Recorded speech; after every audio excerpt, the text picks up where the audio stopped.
شروع اللہ کے نام سے جو بڑا مہربان نہایت رحم کرنے والا ہے۔ بسم اللہ الرحمن الرحیم۔ اس وظیفے نے ایک رات میں میری قسمت بدل دی، مجھے یقین نہیں آ رہا۔ رات کو 2 دفعہ یہ سورت پڑھی تھی، صبح کروڑوں روپے کا مالک بن گیا۔ السلام علیکم ورحمۃ اللہ وبرکاتہ۔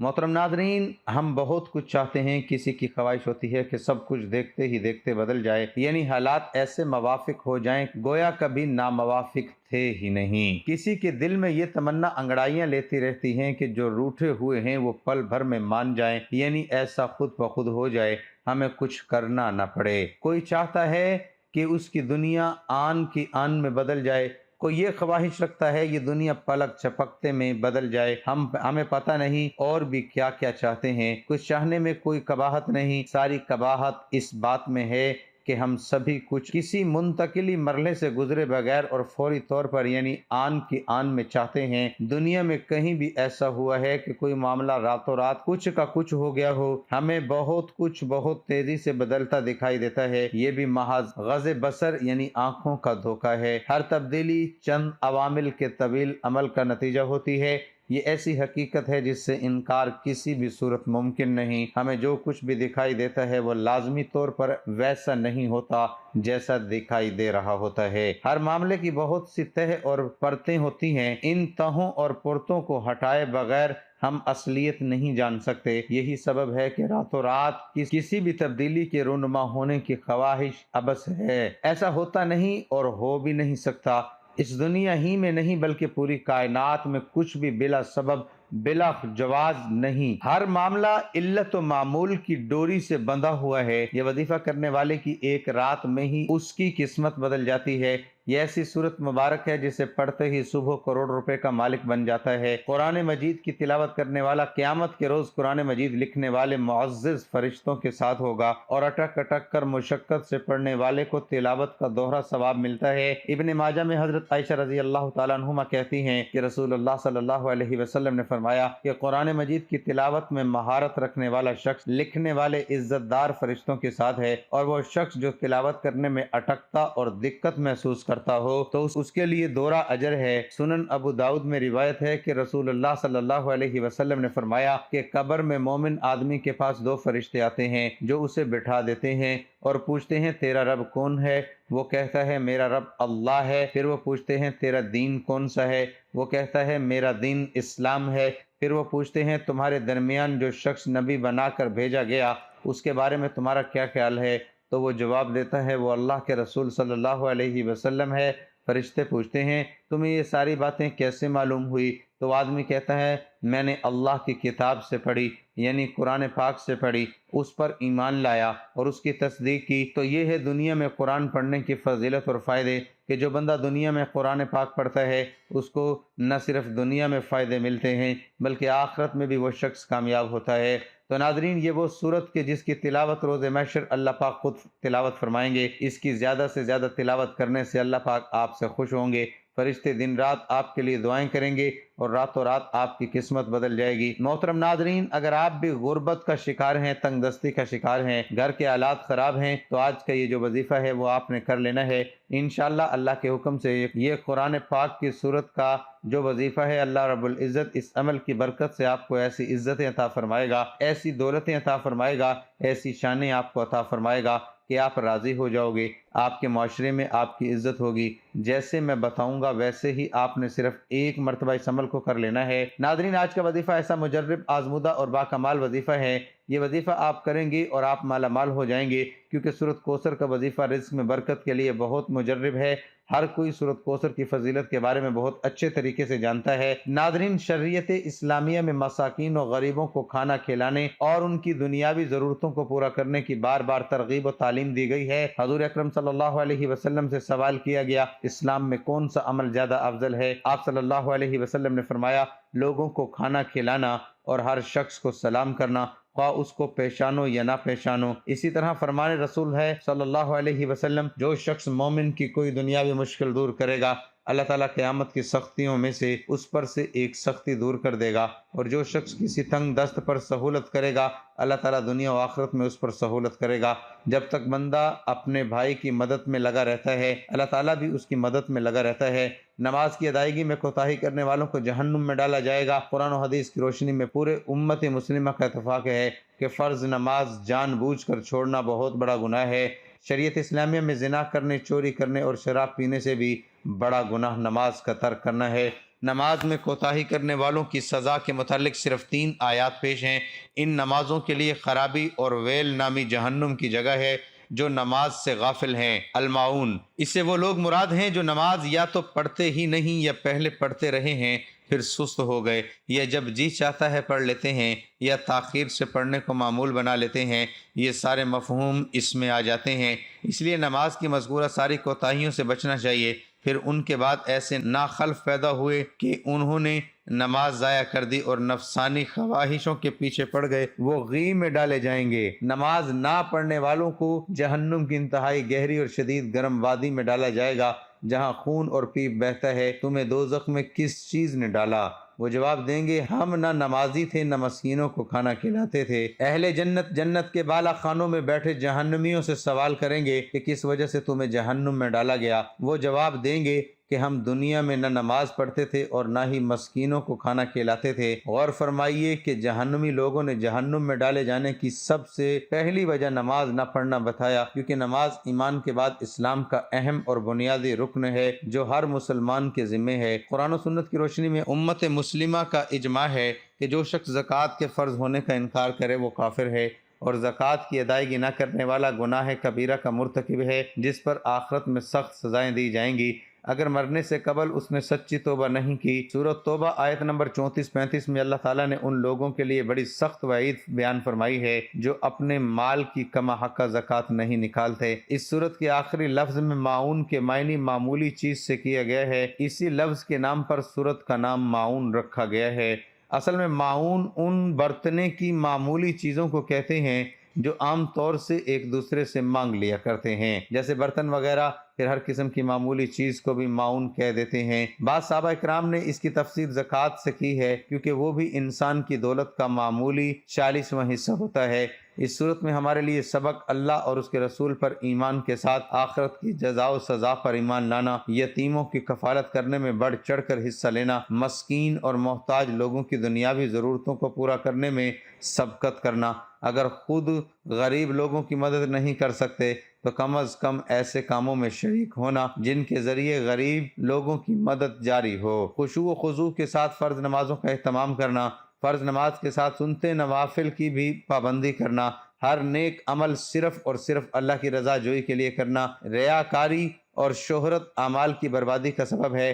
مال پر زکوٰۃ کے فرض ہونے پر اس کا حساب لگا کر ہر سال زکوٰۃ ادائیگی کرنا، اگر کوئی پڑوسی یا رشتہ دار روزمرہ استعمال میں آنے والی چیزیں مانگے تو حتی الامکان اسے منع نہ کرنا، حقوق اللہ کے ساتھ حقوق العباد کی ادائیگی میں کوئی کوتاہی نہ کرنا۔ حقوق اللہ میں ایمان کے بعد سب سے اہم عبادت نماز اور زکوٰۃ ہے۔ محترم ناظرین، یہ ایسا وظیفہ ہے جس کے ذریعے آپ بوریاں بھر بھر کے دولت اکٹھی کر سکتے ہیں۔ یہ عمل بہت ہی آسان اور مختصر ہے۔ اگر آپ رزق کے لیے بھاگ بھاگ کر تھک چکے ہیں، چاہے آپ کی دکان ہے یا آپ کوئی نوکری کر رہے ہیں، اور دن رات کی محنت کے باوجود آپ کے پاس اتنی دولت نہیں کہ آپ اپنا اور اپنے گھر والوں کا اچھی طرح خیال رکھ سکیں، تو یہ وظیفہ آپ کے پاس اتنی دولت لائے گا کہ آپ امیر ترین لوگوں میں شامل ہو جائیں گے۔ اس وظیفے کو کرنے کے لیے ان ہدایات پر لازمی عمل کریں، نہیں تو وظیفے کا تو کوئی اثر نہیں ہوگا۔ یاد رکھیں، اس عمل کو کرنے کے لیے اجازت کی ضرورت نہیں، اس کی عام اجازت ہے۔ پورے وظیفے کے عمل کے لیے جائے نماز ایک ہی مخصوص کریں، بار بار جائے نماز نہ بدلیں۔ وظیفہ عمل روزانہ ایک ہی مقررہ وقت پر بلا ناغہ پڑھیں۔ وظیفہ عمل کرتے ہوئے اللہ پر یقین اور اعتماد مضبوط رکھیں، کیونکہ خدا پر مکمل اعتقاد کرنے والوں کی محنت کبھی ضائع نہیں کرتا۔ وظیفے کو کوئی بھی مرد یا عورت کر سکتا ہے۔ یہ عمل بہت آسان اور مختصر ہے۔ اس وظیفے کی جتنی بھی تعریف کی جائے کم ہے۔ وظیفہ بہت ہی مجرب ہے۔ وظیفے کا طریقہ کار یہ ہے کہ اس عمل کے لیے آپ نے ایک تسبیح کرنی ہے۔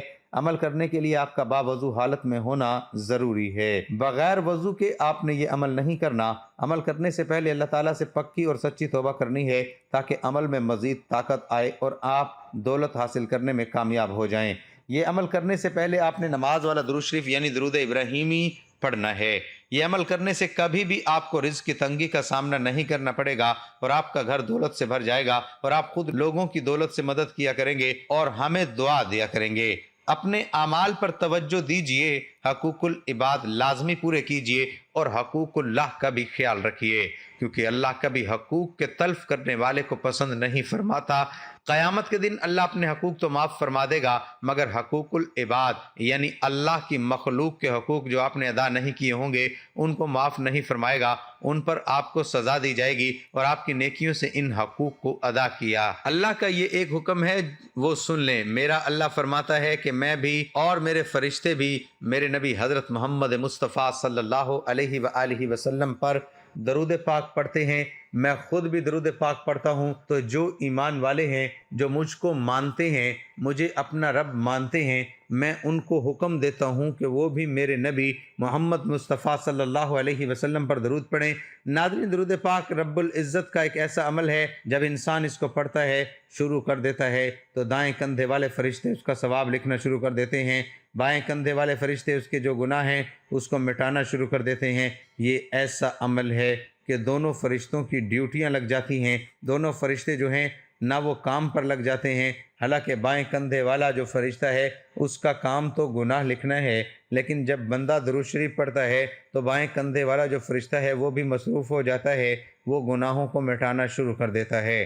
اللہ والو، یہ ایسی برکت ہے درود پاک کی، جس گھر میں درود پاک پڑھا جاتا ہے وہ گھر مالا مال ہو جاتا ہے اور اللہ تعالیٰ اس گھر سے راضی ہو جاتا ہے اور اس کے گناہ معاف فرما دیتا ہے، اس کی بخشش ہو جاتی ہے اور اس کے درجات بلند ہوتے ہیں۔ درود پاک کی کثرت کیا کریں۔ جب ہم ویڈیوز میں درود پاک پڑھتے ہیں تو کوشش کیا کریں کہ آپ بھی درود پاک لازمی پڑھا کریں، کیونکہ یہ ایسی عبادت ہے جس کی قبولیت میں کوئی شک نہیں ہے۔ اگر آپ کوئی بھی عبادت کریں گے، کوئی بھی آپ اللہ کا وظیفہ کریں گے، اللہ کے نام کا وظیفہ کریں گے، اللہ سے دعا مانگیں گے، حج ادا کریں گے، زکوٰۃ ادا کریں گے، نماز پڑھیں گے، اس کی قبولیت کی کوئی گارنٹی نہیں ہے، لیکن درود پاک ایک ایسی واحد عبادت ہے جو ہر حال میں قبول ہی قبول ہے۔ اللہ پاک نے قرآن پاک کو نازل کیا، اللہ پاک نے نمازوں کا تحفہ نبی کریم صلی اللہ علیہ وسلم کو دیا، تو اللہ پاک نے کہا میری عبادت کرو، تو اللہ نے قرآن پاک نازل کیا۔ یہ نہیں کہا کہ میں بھی قرآن پاک پڑھتا ہوں تم بھی پڑھو، یہ کہا کہ میں بھی درود پاک پڑھتا ہوں تم بھی درود پاک پڑھو۔ اس حدیث سے پتہ چلتا ہے کہ درود پاک کی کتنی فضیلت ہے، تو اس لیے ناظرین اللہ پاک سے گڑ گڑا کر مانگا کریں، کوشش کریں کہ درود شریف زیادہ سے زیادہ پڑھا کریں۔ ناظرین، ہم سب مل کر دعا مانگتے ہیں، اللہ تعالی ہمیں درود شریف کثرت سے پڑھنے کی توفیق عطا کرے۔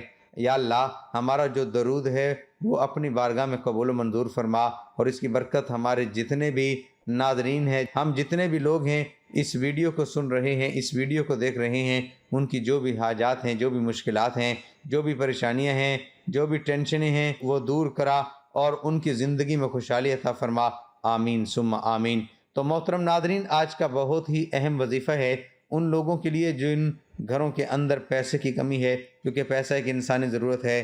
گھر کے اندر پیسہ نہیں ہوتا، اس گھر کے اندر امن اور سکون نہیں ہوتا۔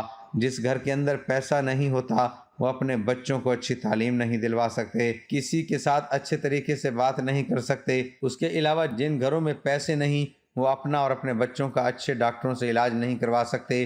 یہ پیسہ انسانی ضرورت ہے، یہ پیسہ انسانی زندگی کے لیے آج کل ایک اہم ضرورت ہے، کیونکہ آج کا جو معاشرہ ہے وہ پیسے سے چلتا ہے۔ آج کل اتنی مہنگائی ہو گئی ہے، آپ 2 وقت کی روٹی نہیں گھر کھا سکتے۔ اس لیے تو میرے نبی کریم صلی اللہ علیہ وسلم نے فرمایا کہ قریب تھا کہ افلاس کفر ہوتا، کیونکہ جو غربت ہوتی ہے، جو پیسے کی کمی ہوتی ہے، یہ انسان کو کفر تک لے جاتی ہے، یہ بے راہ روی کا شکار کر دیتی ہے۔ پھر انسان غلط سوچنا شروع ہو جاتا ہے، بھوک کی وجہ سے، تنگ دستی کی وجہ سے گھروں کے گھر تباہ و برباد ہو جاتے ہیں۔ تو اس لیے ناظرین، پیسے کا حصول، پیسے کا حاصل کرنا بہت زیادہ اہم ہو چکا ہے۔ اللہ والو، آج کے دن جو کوئی یہ وظیفہ کر کے اپنے رب کے حضور، رب کے سامنے ہاتھوں کو اٹھا کر اللہ کے سامنے گڑ گڑا کر رو رو کر دعائیں مانگے گا، تو میرا رب اس کو وہ عطا کرے گا، کیونکہ میرا اللہ خوش ہوتا ہے جب انسان اللہ کو یاد کرتا ہے، تو میرا رب خوشی سے اس انسان کے دل کی خواہشات کو پورا فرما دیتے ہیں۔ میرا رب ایک واحد ہے جو پوری کائنات کا رزاق ہے، پوری کائنات کا مالک ہے، پوری کائنات کا خالق ہے۔ اللہ تعالیٰ غفور الرحیم ہے اور وہ ہر چیز پر قادر ہے۔ تو محترم ناظرین، آج کا یہ عمل بہت ہی اہم ہے، بہت ہی خاص ہے۔ اگر اپنی زندگی میں صرف ایک بار آپ نے یہ عمل کر لیا تو پوری زندگی کے لیے کافی ہوگا۔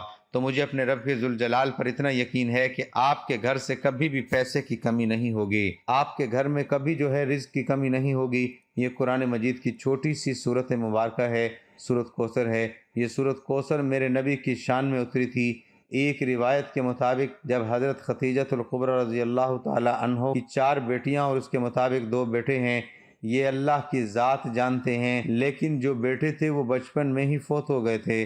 تو کافر لوگ جو ہیں وہ باتیں کرنے لگے، یہ نبی ہے، اس کی اولاد نہیں ہے، یہ بے نسل ہو گیا ہے، یہ اچھا ہوتا تو اس کی اولاد ہوتی، نعوذ باللہ، جس سے میرے نبی کے دل کو تکلیف ہوئی۔ اللہ نے یہ سورت مبارک بھیجی۔ اس وقت میرے نبی اپنے صحابہ کے پاس بیٹھے تھے، تو جب فرشتہ یہ سورت مبارک لے کر آیا تو پھر میرے نبی نے ان کو بتایا۔ اس کے بعد میرے نبی کو خوشی ہوئی اور غم جو تھا وہ دور ہو گیا، کیونکہ اس سورت کا ترجمہ پڑھنے سے معلوم ہوتا ہے کہ اللہ تعالیٰ نے حضور پاک صلی اللہ علیہ وسلم کو خوشخبری عطا کی اور فرمایا کہ بے شک تمہارا دشمن ہی ہر خیر سے محروم ہے۔ ناظرین، آپ روزانہ صبح 33 بار سورت کوثر کو پڑھنے کا معمول بنائیں گے تو اس سے آپ کو دنیا میں جو فائدہ ملے گا اس میں سب سے بڑا فائدہ یہ ہوگا کہ جو بھی جائز دعا اللہ پاک سے مانگی جائے گی وہ پوری ہوگی اور قبولیت کا شرف حاصل ہوگا۔ آپ کی جو بھی آپ کی حاجت ہوگی وہ اللہ پاک پوری فرما دیں گے۔ تو محترم ناظرین، اس سورت مبارکہ کا یہ وظیفہ ہے۔ اس سورت مبارکہ کی تفصیل جو ہے وہ پھر کسی دن آپ کو بتائی جائے گی، ویڈیو بہت لمبی ہو جائے گی، تو وقت کی کمی کی وجہ سے آپ نے یہ عمل کیسے کرنا ہے، میرے نبی حضرت محمد مصطفیٰ صلی اللہ علیہ وسلم کی ذات اقدس پر طاق اعداد میں آپ نے درود پاک پڑھنا ہے۔ طاق اعداد کا مطلب ہے 1 بار پڑھیں، پھر پڑھ لیں، 3 بار پڑھ لیں، 7 بار پڑھ لیں، 11 بار پڑھ لیں۔ برکت کے لیے ایک دفعہ میرے ساتھ درود پاک پڑھ لیں۔ اللہم صلی علی محمد وعلی آل محمد کما صلیت علی ابراہیم وعلی آل ابراہیم انک حمید مجید۔ اللہم بارک علی محمد وعلی آل محمد کما بارکت علی ابراہیم وعلی آل ابراہیم انک حمید مجید۔ آپ نے درود پاک 3، 7 یا 11 مرتبہ پڑھنے کے بعد جو سورت ہے سورت کوثر، آپ نے اس کو 2 مرتبہ پڑھنا ہے۔ آپ نے 2 مرتبہ بسم اللہ الرحمن الرحیم کے ساتھ سورت کوثر کو پڑھنا ہے۔ بسم اللہ الرحمن الرحیم، انا اعطیناک الکوثر فصل لربک وانحر ان شانئک هو الابتر۔ جب آپ نے سورت کوثر کو پڑھنا ہے اس وقت آپ کے ذہن میں آپ کا مقصد چلنا چاہیے۔ آپ کی جو بھی حاجت ہے، آپ کی جو بھی مشکل ہے وہ اپنے ذہن میں رکھیں۔ آپ کی زبان سے سورت کوثر کا وظیفہ چلتا رہنا چاہیے۔ اس کے بعد 2 مرتبہ سورت اخلاص پڑھنی ہے۔ قل هو اللہ احد اللہ الصمد لم یلد ولم یولد ولم یکن لہ کفوا احد۔ اور اس کے بعد اللہ پاک کے 3 مبارک نام کی ایک تسبیح پڑھنی ہے۔ وہ نام یہ ہیں: یا اللہ یا رحمان یا رحیم، یا اللہ یا رحمان یا رحیم، یا اللہ یا رحمان یا رحیم، یا اللہ یا رحمان یا رحیم۔ اس کے بعد آپ نے دوبارہ پھر درود پاک پڑھ لینا ہے۔ اس کے بعد درود پاک پڑھ کر آپ نے خاموشی کے ساتھ دل کے اندر اپنے رزق کے لیے اللہ سے آپ نے تصور کرنا ہے۔ جو بھی آپ کی حاجت ہے، مشکلات ہیں اور خواہشات ہیں، ان کا تصور رکھنا ہے۔ اللہ والو، یہ چھوٹا سا عمل ہے، میرے رب کی بالکل حقیر سی جو مخلوق ہے، ایک جو چونٹی ہے تو وہ اس کو کھائے گی، تو یہ بہت بڑا عمل ہے۔ لوگوں کی نسلیں جو ہیں وہ بدل جاتی ہیں، یہ ایسا عمل ہے، اس کو معمولی نہ سمجھیے گا۔ میرا رب رزق دیتا ہے کہ سنبھالنا مشکل ہو جاتا ہے۔ خاموشی سے کسی کو بتائے بغیر بس اللہ جانے یا آپ خود جانے، یہ اللہ کا اور آپ کا آپس کا معاملہ ہے۔ یہ صرف آپ کو پتہ ہونا چاہیے یا اللہ کو پتہ ہونا چاہیے۔ گھر میں کسی فرد کو آپ نے نہیں بتانا۔ میں یہ عمل کرنے لگا ہوں، انشاءاللہ آپ کی نسلیں آباد ہو جائیں گی، آپ کے اوپر رزق کی بارشیں ہونا شروع ہو جائیں گی۔ اگر آپ کوئی کاروبار کریں گے، آپ مٹی میں ہاتھ ڈالو گے تو اللہ کی قسم وہ سونا بن جائے گا۔ اللہ کی ذات جب دینے پر آتی ہے تو بے شمار عطا کرتی ہے۔ دینے والی ذات تو اللہ کی ہے، رزاق اللہ ہے، لیکن آپ نے اللہ کی مخلوق کا خیال کرنا ہے۔ حالانکہ ان کو رزق تو اللہ دیتا ہے۔ اللہ کو یہ ادائیں بڑی پسند ہوتی ہیں، صرف آپ کی اداؤں کی وجہ سے اللہ پاک آپ کو نوازنا شروع کر دے گا۔ تو اس کے ساتھ آپ نے نماز کی پابندی لازمی کرنی ہے اور حسب توفیق صدقہ بھی دینا ہے۔ اللہ پاک ہمیں اس عمل کی توفیق عطا فرمائے۔ اے اللہ، تمام لڑکے اور لڑکیوں کے نصیب اچھے کر دے۔ اے اللہ، جو قرض کے بوجھ تلے دبے ہوئے ہیں ان کا قرض جلد سے جلد ادا کروا دے۔ اے رب العزت شیطان سے ہماری حفاظت فرما۔ اے اللہ حلال رزق کمانے کی توفیق عطا فرما۔ اللہ پاک سے دلی دعا ہے کہ اللہ پاک میرا سنانا اور آپ کا سننا اپنی بارگاہ میں قبول و منظور فرمائے، آمین ثم آمین۔ تمام دوستوں سے گزارش ہے کہ اللہ تعالیٰ کے 99 ناموں میں سے ایک نام کمنٹ میں ضرور لکھیں۔ اللہ ہم سب کا حامی و ناصر ہو، اللہ ہم سب کا حامی و ناصر ہو۔